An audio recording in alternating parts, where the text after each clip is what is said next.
Сайн бацаа тахын энэ тrim degree. За Cryptoverse-ийн наадмын дараах ээлжид ихний дугаар ихтэй бэлэн боллоо. За их хамралтын дараа юу байна да? Их хамралтын дараа мэдээ авчиж бас хийвгүй байна.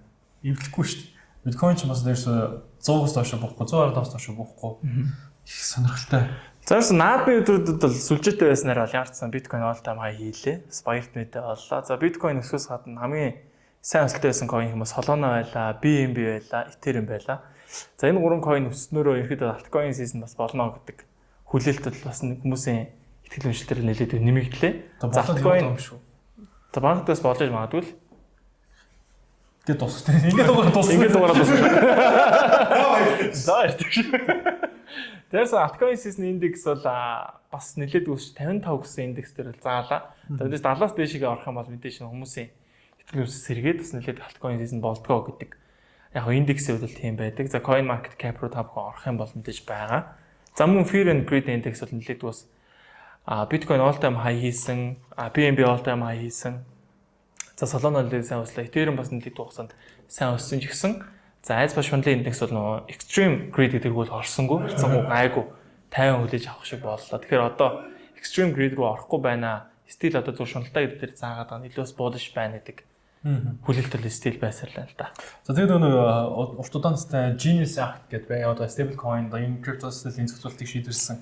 Тэр хуулийн төсөл бас дараагийн шалгуун шилжсэн гэдэг зүйл одоо сайхан бас мэдээлэл орсон юм байна лээ. За тэгээд өчигдөр бас нөгөө юу бодлого хууль хэлсэн баг тийм. Бодлого хууль хэлсэн өөрчлөлтгүй. Тэгээд дараагийн сард бол бодлогыг нь бууруулна гэдэг талруугаа дэлгэрэнгүй ирэхэд ярьсан. Тэгээд энэ бас нэлээд ойр эдэн сар байгаагүй мэдээ учраас бодлого буурж яана гэдэг маань зах зээл илүү тэрх магадaltaй. Тийм учраас ерхэд бол бүх зүйл дээр нэлээд буулж маягийн мэдээл болсон байна. За тэгээд энэ болгоо зах зээл нь бол энийг ерөөсөө сайн мэдээж хүлээж аваагүй гэж үзэж байгаа юм лээ. Би бол өчтөр айгүй сайн мэдээгээд нэлээх ууж ханал. Тэгээд ганцаараа баярлалаа. Үгүй сайн мэдээ гэж үзэхгүй юм лээ. Яг буух ёстой байсан буусангүй гэх. Тэгээд эдгээр чинь 9 сард амраа авчихсан. 9 сард бодлого байдгүй лөө. Бидгүй нэг сар нэрээ байдаг шүү те. 9 үү 10 дэж. Аль нэг сард байдгүй сант чинь. Тэгээд юу басан энийг муу мэдээж хүлээж авсны тохиолдолд одоо нэг Coinbase-ийн Premium Index гэдэг байгаа. Энэ Premium гэдэг бол Coinbase-ийн Bitcoin USDT-ийн ханш, Binance-ийн Bitcoin USDT-ийн ханш хоёрын зөв байдаг хаа. Форснаг болсон USDT байна. Энэ дээр дандаа ингээд Coinbase өсөлтөөр явуулсан байхгүй. Сүүлийн 62%-ийн түвшээрсэн ямар нэгэн байдлаар өөрөөр хэлбэл Coinbase ашиглагчид дандаа Bitcoin-ыг Binance ашиглагчид илүү үнэтэйгээр худалдаж авчихсан гэсэн 60%-ийн түвшин. Энэ өөрөө бас нэг Америк болон тэнд үйл ажиллагаа явуулах юм уу? Тэнд одоо бүртгэлтэй компаниуд бас илүү биткойн руу өгсөн тийм чиглэлтэй байна гэдгийг одоо ингээд илэрхийлдэг индекс байсан бол одоо ингэж доош орсноор бас магадгүй одоо энэ ер нь ингээд энэ дээр унаад байгаа бас дийлж чадахгүй байгаа нь correction орж ирэх одоо тий тохиог өгч гинүү даа гэдэг зүйл бас илэрхий хүчтэй ирж байгаа юм лээ. Гэлээч гэсэндээ биткойн өөрөө $115,000 гэдэг төвшин бол ингээд байн даваастаа яваад байгаа. За энэ дээр бас нэг одоо фом үүсч магадгүй миний харагдаад зүйл нь наадмын өмнө нөө наадмын авалтын дунд мэдээвчсэн Trump-ийн coin ба шүү дээ. World Financial Liberty гэдэг coin ба шүү дээ. Тэр coin-ыг хоёр дахь зах зээл дээр арилжаа нэх үү нэхгүй гэдэгс пол явсан. За тэн дээр үлэхэд нэлээдгүй дэж 50%-аас дээш хувь нь л одоо хоёр дахь зах зээл дээр арилжаалаа гэдэг зүйл явсан. Тэгэхээр тэр магадгүй тэр coin арилжаалагдаад эхлэх юм бол мэдээж нөгөө Trump-ийн өөрхөн pump явсан шүү дээ. Тэрэн шиг нэлээд том бас pump явж магадгүй. Энэ өөрөөс хүмүүсийг нэлээд form оруулах зах зээлд хүмүүсийг нэлээд татаж магадгүй гэж харагдав. Тэр түрүүний мэдээ дуусах futures funding rate гэдэг байгаа шүү дээ.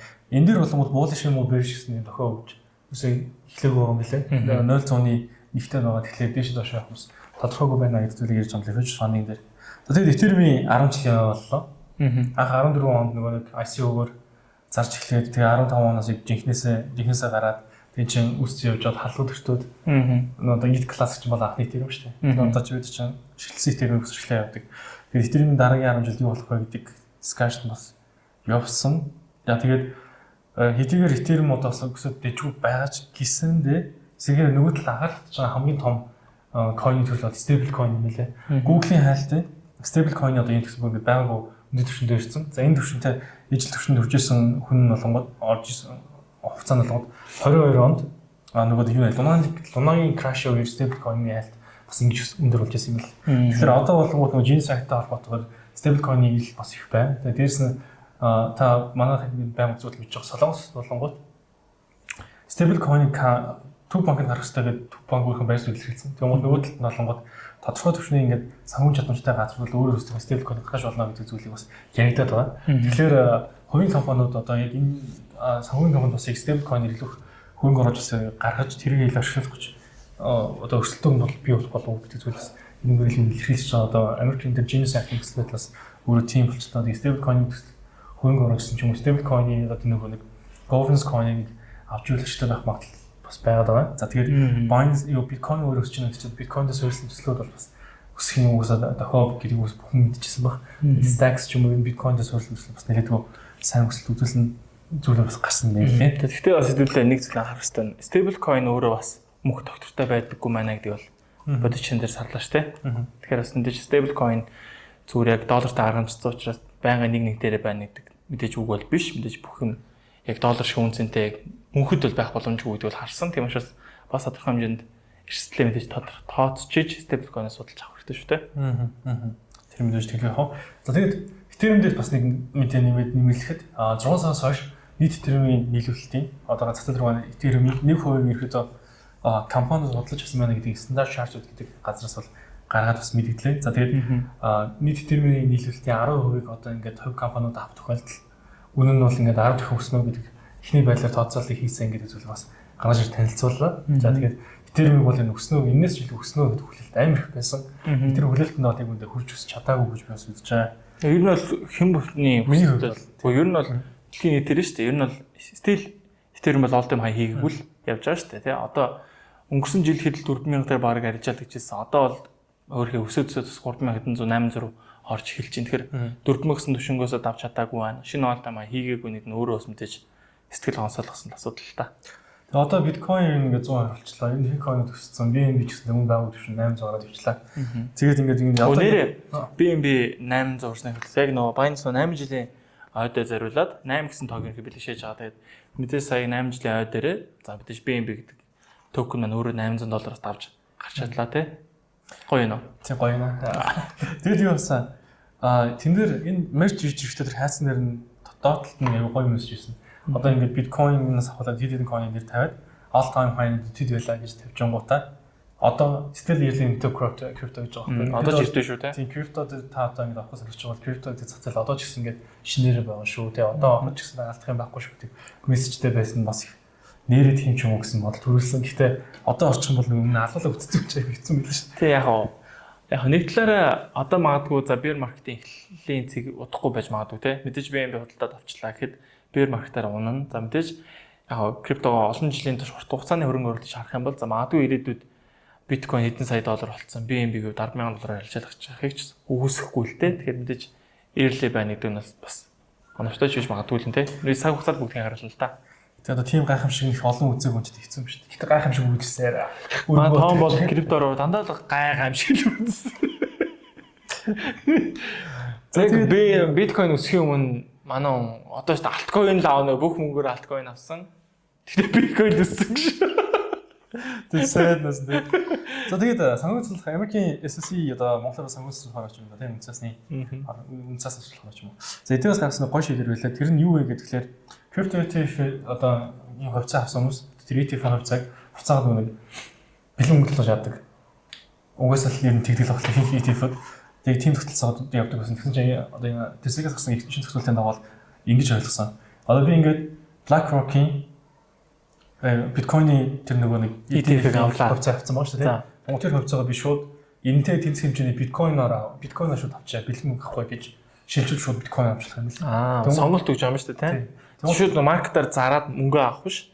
Яг зүгээр яг үндсэн биткойн хадгалмаар байвал биткойн авч болно гэж байна тийм. Одоо энэ хувьцаанд доктор биткойн авчаа. Зөв. Тэгмүүд шууд одоо Ethereum болон биткойн ETF-тэй шууд ETF хувьцааг шууд нөгөө нэг доорн байгаа хөрөнгө буюу биткойн юм уу Ethereum болоод авах боломжтой болчихсон. Тэгмүүд одоо багч гэсэндээ хамаагүй нөгөө нэг ETF share цуглуулж ирсэн хүмүүс чинь ирээдүйд ишмээ юм уу шууд одоо ингээд очиад биткойн аваад бас ингээд хоолт хийх боломж бас байгаад байна. Өөр хувьдаа.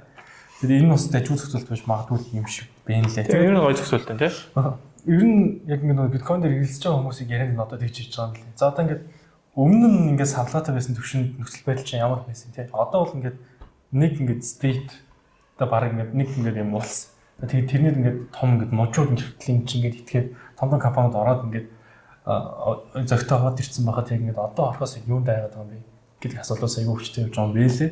Тэгмээ одоо болгоод бид нарыг авахаас айлтчих юм үнэн гэдэг өндөрлж чадна гэдэг юм байгаа. Тэгээ одоо магадгүй шинэ одоо эндээсээ хүчтэй унлаа гэхэд буцаад 100,000-аас доош орж ирэхэд нэлээд паник үүснэ л дээ мэдээж те. Одоо хэдүүдийнх нь гарсан зорилт таргетал 130 эдэн к гэдэг төвшмөл хачаад байгаа шүү дээ. Тэгэхээр одоо хааш ингээ харах юм бол 120 дээр бол амархан үрчлээ. Тэгэхээр одоо дахиад 130 хүрэх дахиад $10,000 өсгөд төлөвс ямар ч асуудалгүй хурд өсөд байгаа. Тэгээ ингэж хурдан өсөж байгаа зүйл мэдээж унахтаа шуурдан бас унах боломжтой гэдэг мэдээж анхаарах хэрэгтэй шүү. Зөвхөн ярил хаана харж байгаа юм? Яролыг уу? Одоо унал.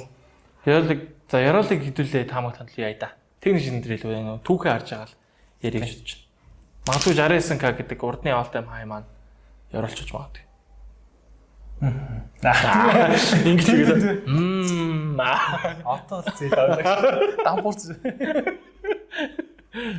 За ингэ бид ч дуусна. За ингэ мэдээж тав маань амарж ирээд маш салах уу хэдхэн мэдээ уншсан байна. Хэдүүлээ доор муулцгаая. За ингэ тав хүн крипто дээр ярилж байгаа хэрвэл за Binance Speech-ийг сонгож ярилж байгаа. Доор голын криптолог юм бол да арьжнаа шилтгэлийг 20% буулгах боломжтой байгаа шүү. Тэгээ мөн Forex дээр ажиллаж авч байгаа бол манай MFT болон EBC Financial Group гэдэг компанитай хамт ажиллаж байгаа. Доор бас тусцсан линк байгаа шүү. Тэгээд мэдээж та бүхэн манайхыг дэмжмээр бол доор Forex брокеруудыг дэмжих хэрэгтэй. За мөн бас биржүүдээр бүртгүүлэх юм бол бидийг дэмжиж яана гэж ойлгож болно. За мөн өөрийн дансаар биш, фандын данс ашигламаар байвал за iTrader дээр CV6 гэсэн промо код ажиллаж байгаа юм байл шүү. За ингээд тийм шийдвэр авах. Тийм юм юу хоноо мерчерсүүдийг хүмүүсгээ өгөөч үү? Тэд яаж вэ? Telegram дээр л giveaway чи. За тэр giveaway-г том маань зохион байгуулад тодорхой хэмжээний мерчүүдийг хүмүүс бас нэлээд giveaway өгье. Тэгээд бид тэр мэдээж бүгдийг өөрсдөө хэрэглэнэ гэж бас байхгүй учраас бас тодорхой хэмжээнд хүмүүс нэрхэж байгаа бол тэр giveaway-тэй ойрхон багаарай. Тэгээд та бүхэн Telegram руу нэгдэг бол манай description-ийн доор дэжс Telegram-ийн линк байгаа шүү. За одоо техник ламазын боллоо шүү дурцгаа. За бүх юм надад айлх гэж.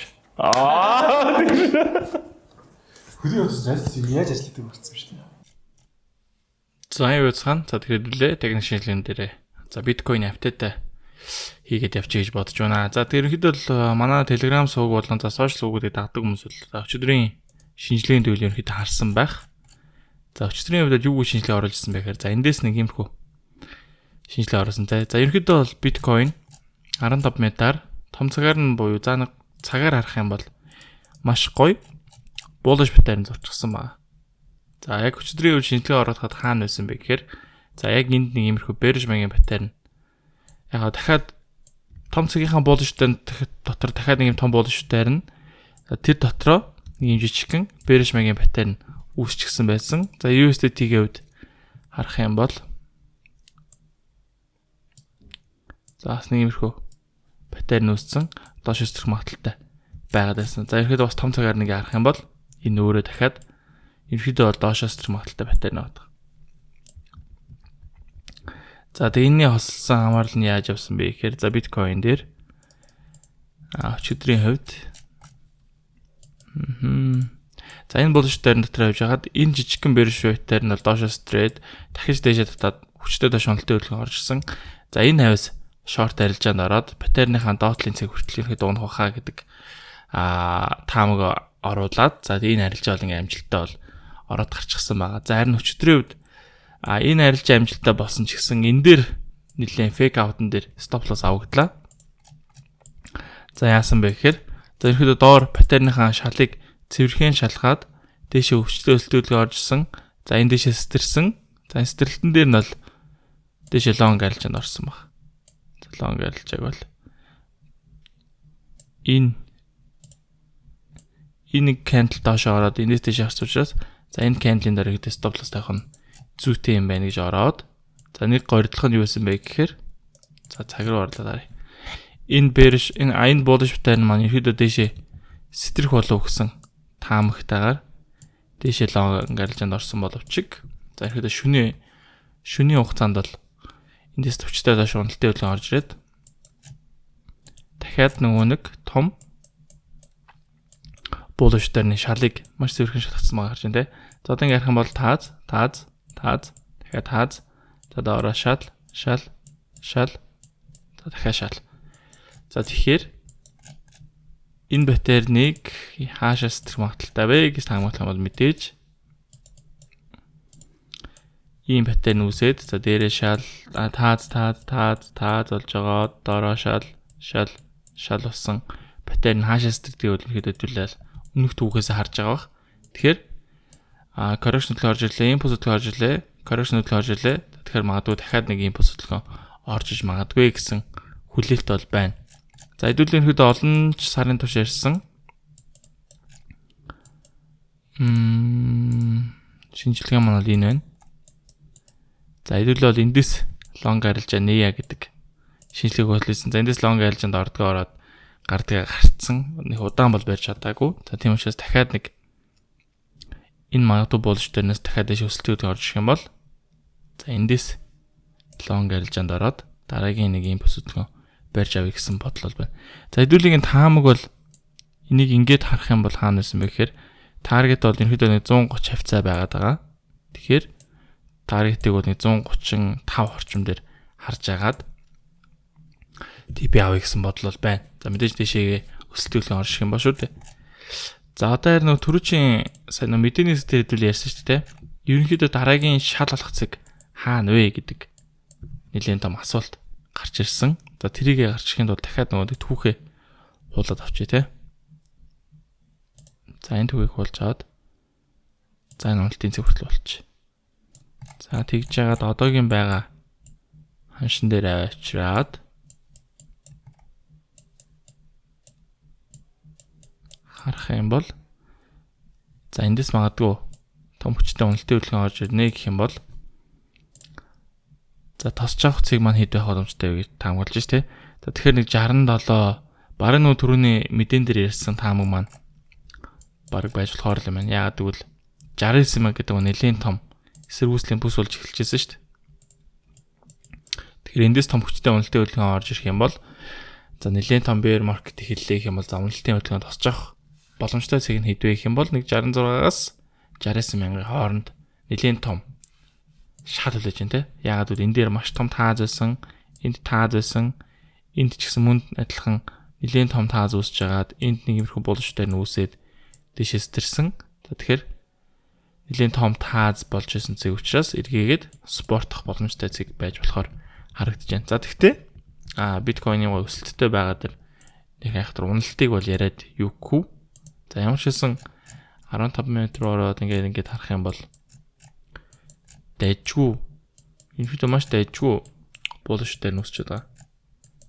Тэгэхээр миний үед юу гэж харж байна вэ гэхээр за цаграа оролч. Тэгэхээр одоо хэдүүлээ энэ паттерн дээр чинь хэдүүлээ одоо урд нь төгөөрөл энд байна гэсэн үг шүү дээ. Тэгэхээр хэрвээ шүү те. Хэрвээ энэ тавтагдах юм бол за нэг иймэрхүү юм бүсэлгөө орж магадгүй гэж харж байна. За ингээ өсчих юм бол 138 орчим руу дараагийн нэг ийм бүсэлгөө орж магадгүй гэж хаамаг л байна. Тэгэхээр яг энэ паттерны доороос орж байгаа оролт нүүр аюу гоё оролт байж болохоор байдаг. За тэрний яагаад вэ гэхээр риск багтаа болчдөг те. За хэдүүлээ одоо энэ дээр жижигхэн жишээ зураад үзэх юм бол за нэг иймэрхүү систем магадaltaй паттерн байлаа гэхэд эндээс буюу яг паттерны шалнаас long альж анарх юм бол эрсдэл айгу багтаа олж эхэлдэг. Яагаад гэвэл баг зэргийн stop loss тавигдаад дээшээгээ risk reward харьцаа маань гоё болж эхэлдэг. За яг паттерн сэтгүүлүүд арилжаанд орчхоор паттерныхаа доор stop loss-ыг тавьчих шаардлагатай болдог. Тэгэхээр нөгөө риск маань илүү их болж эхэлдэг гэсэн үг. За тэгээд буцаад энэ паттерн маань дээшээс трейд, pullback хөдөлгөөн ч юм уу те орж ирэхээр мөн адил нөгөө нэг риск хэлж байгаа риск reward харьцаа маань нөгөө нэг доор байгаа риск энтригээс харьцангуй их эрсдлийг хүлээчихэд байдаг. Тэгэхээр риск энтри бол гоё нэг гоё явах юм бол гоё снайпер энтри болж эхэлдэг. За нөгөө талаараа риск reward харьцаа маш гоё өндөр болж эхэлдэг учраас тааламжтай цэг байх боломжтой. За тэгтээ хэдүүлээ анхаарах зүйл нь юу вэ гэхээр өчигдөр энэ аягүй хүчтэй уналтын хөдөлгөөн орж ирсэн учраас магадгүй энэ уналтын хөдөлгөөнөөс шокроод дахиад хаш унах магадaltaй учраас бас шууд long арилж авах юм байна гэж итгэж болохгүй. За мэдээж long арилж орж байгаа бол мэдээж мөнгөний дүрмээ баримтлаад за тодорхой хэмжээний эрсдэх чадах хэмжээгээр эрсдээд арилжаанд орох гэдэг. Мэдээж бүх мөнгөөрөө шууд long арилж яана гэдэг бол маш их тэнэгдэл учраас За дээш тодорхой хэмжээний менежменттэй арилж яасан дээр болов уу гэж таамаглаж байна. За Ethereum-ийн үед ерөөдөө бол Ethereum дээр шинжилгээ харъя ойлгомжгүй байна гэх юм бол ингээд нэг 3 шиг ташуур саган зураас татаад харах юм бол ойлгомжтой харагдаж байгаа. Энд нэг юм спорт. За яг энэ дундаа дахиад нэг шал олсон цэг. Энд тааз, энд шал болсон. Дахиад энд шал болсон. За дээр харах юм бол энэ дээр тааз байна. Энэ тааз. Тэгэхээр одоо дахиад нэг том тааз нэр ирж байна. За тэгтээ одоо Ethereum дээр том хүлээлт нь юу вэ гэхээр энэ 4867 буюу шинэ all time high-ыг Ethereum дэшигээ эвдэх баха гэсэн энэ хүлээлт бол баг хүн болгонд байгаа. За энэ мэдээж дэшээ өсөж альткойн season маань эхлэх болов гэсэн таамаг бол байгаа. За тэгэхээр түрүүч юмас мэдээнээс дээр том ярьжсэн ч гэсэн Ethereum дээр сэтгэл гундууд байгаа зүйл нь юу вэ гэхээр энэ 21 оны 11 сард тогтоосон all time high-ыг одоо хүртэл Ethereum бол эвдэж чадаагүй явж байгаа. Тэгэхээр ерхэд бол нэг том channel-д орсон явж байгаа гэсэн үг те. За би одоо эдрийг жоо хайрлаач. Тэгвэл арай л замраг болох. Үндсэндээ харах юм бол за нэг навч.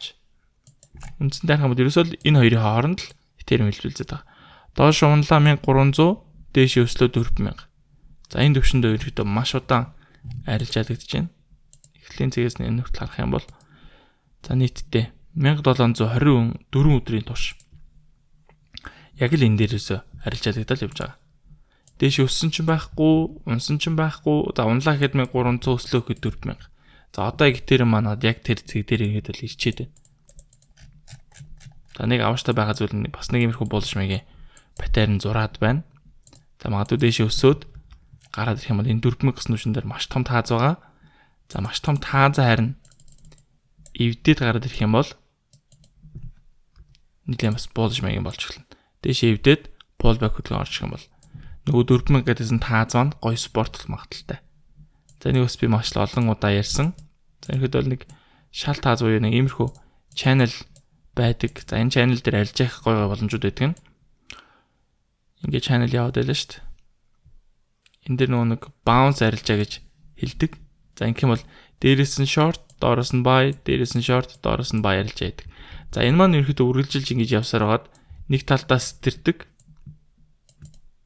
За стрээд ирэхээр эргээд нөгөө нэг тааз болж исэн цэг маань спорт болох магадaltaй болдог.